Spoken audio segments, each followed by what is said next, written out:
నిరుద్యోగ భృతి ఇస్తామన్నారో, మరి దళితులకు 3 ఎకరాల భూమి ఇస్తామన్నారు, డబుల్ బెడ్రూమ్ ఇల్లు ఇస్తామన్నారు. ఈ విధంగా చెప్పుకుంటూ పోతే చాలా హామీలను మీరు 10 సంవత్సరాలు కూడా నెరవేర్చకుండా పోయినటువంటి విషయాన్ని మీరు మర్చిపోయారని చెప్పి కేటీఆర్ గారిని నేను ప్రశ్నిస్తూ ఉన్నాను. మరి ఇంకా మాకు ఇప్పుడే అధికారంలోకి వచ్చాము, లాభాల్లో ఉన్న తెలంగాణను అప్పుల పాలు చేసి ఈరోజు మాకు వదిలిపెట్టారు. ఒక పక్క అప్పులు బ్యాలెన్స్ చేసుకుంటూ అభివృద్ధి కోసం ప్రభుత్వం ముందుకు నడుస్తూ వెల్ఫేర్ యాక్టివిటీస్ని ఈరోజు ప్రజల్లోకి తీసుకుపోతూ మరి ఎంత కష్టపడతా ఉందో అధికారంలో ఉన్న మాకు తెలుసు. మరి ప్రజల సొమ్మునంతా దుర్వినియోగం చేసి ఈరోజు మీరు కోట్లు దండుకొని ఒక పక్క నీ బిడ్డ లిక్కర్ స్కామ్లో మరి 100 కోట్ల కోసం జైల్లోకి పోయింది, నీ కొడుకేమో ఫోన్ ట్యాపింగ్ చేసుకుంటూ ఈరోజు ఎంతోమంది హీరోయిన్లు అటువంటి వాళ్ళను కూడా బ్లాక్మెయిల్ చేసి కొంతమంది అధికారులను ఈరోజు బలి చేసి వాళ్ళ ఉద్యోగాలు పోయి జైళ్ళలోకి పోయేటువంటి పరిస్థితి తీసుకొచ్చిండు. మరొక పక్క కాళేశ్వరం మేడిగడ్డ కట్టి మరి మీరు మొత్తానికి కాళేశ్వరాన్ని మేడిగడ్డను కూడా ఈరోజు కూల్చాలా ఏం చేయాలో తెలియనటువంటి పరిస్థితుల్లో మీరు వదిలిపెట్టిపోవడం అనేది చాలా బాధాకరం. మరి ఇటువంటి పనులన్నీ మీరు చేసి కాంగ్రెస్ రాగానే ఈరోజు కష్టకాలం వచ్చింది, కాలం కావట్లేదు అని చెప్పి మాట్లాడుతూ ఉన్నారు. అయ్యా బాబు, మేము వచ్చింది వర్షాకాలంలో రాలేదు, మేము వచ్చినాక వర్షాకాలం కూడా ఇంకా రాలేదు. వర్షాకాలం వస్తే కాలం కాకపోతే అప్పుడు కరువు వచ్చిందని మాట్లాడాలి.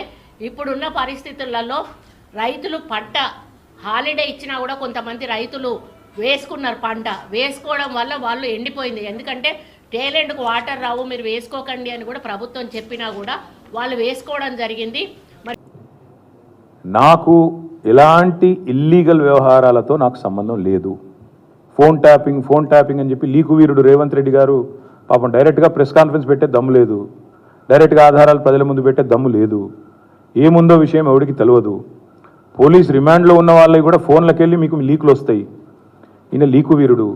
మరి ఈ లీకు వీరుడు ఏదో కష్టపడి నా క్యారెక్టర్ అసాసినేషన్ చేయాలనే ప్రయత్నంలో చాలా బలంగా ఉన్నాడు. ఎవరో హీరోయిన్లను నేను బెదిరించిన అంటది ఆ మంత్రి. ఆమెకు నెత్తుందా లేదా నాకు తెలియదు.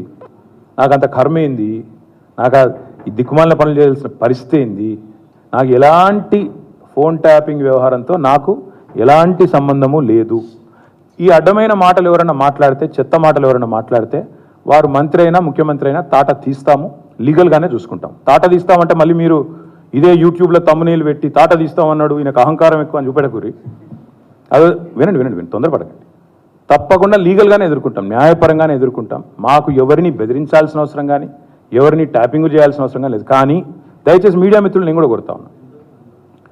2014లో మా ప్రభుత్వం వచ్చింది. మా ప్రభుత్వం రాకంటే ముందు కాంగ్రెస్ ప్రభుత్వం 10 ఏళ్ళు ఉంది.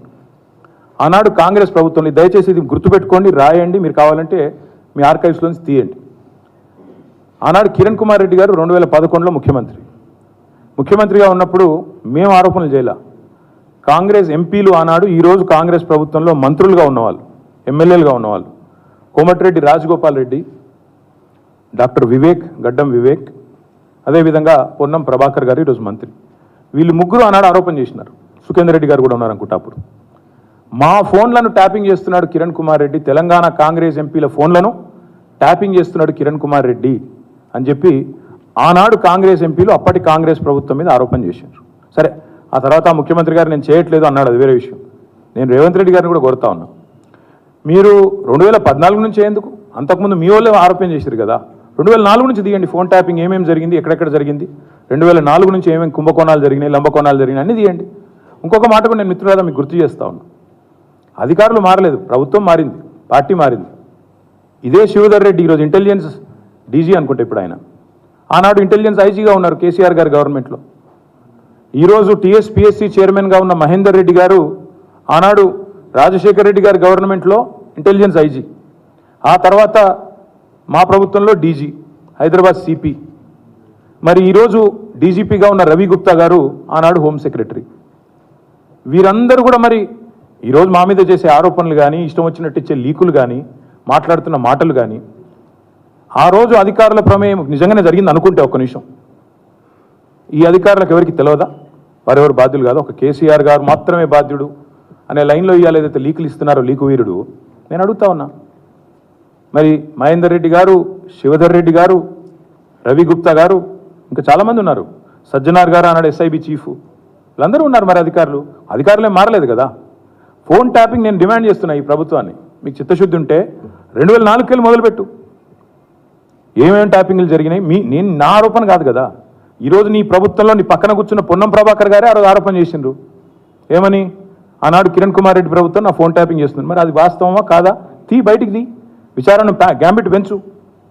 ఆనాడు అధికారులందరినీ పిలిపి, రిటైర్డ్ ఉన్న వాళ్ళందరినీ పిలిపి, నీ కాంగ్రెస్ ప్రభుత్వం ఫోన్ ట్యాపింగ్ చేసిందా లేదా చూద్దాం. ఇంకోటి బ్రదర్, మీరు మర్చిపోయినట్టున్నారు, నేను మర్చిపోలేదు. నాకే ఐఫోన్ వాళ్ళు, యాపిల్ వాళ్ళు మెసేజ్ పంపినారు, నీ ఫోన్ సర్వేలెన్స్లో ఉంది అంటే. నేను దాని స్క్రీన్ షాట్ కూడా మీరు చూసుకోండి కావాలంటే, ట్విట్టర్లో అప్పుడే పెట్టినా.